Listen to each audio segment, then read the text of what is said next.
Hello friends, ഇന്ന് നമ്മൾ ഉണ്ടാക്കാൻ പോകുന്നത് റിങ്ങൂത്തപ്പം.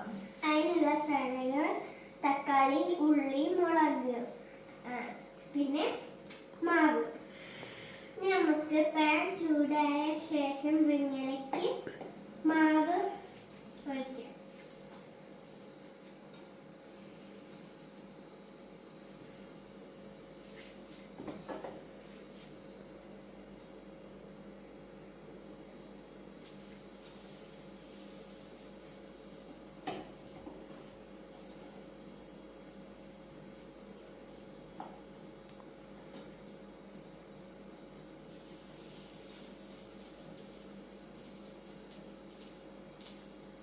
ഇതാണ് നമ്മളുടെ റിങ്ങൂത്തപ്പം. നിങ്ങളും ട്രൈ ചെയ്യൂ, നല്ല ടേസ്റ്റാണ്.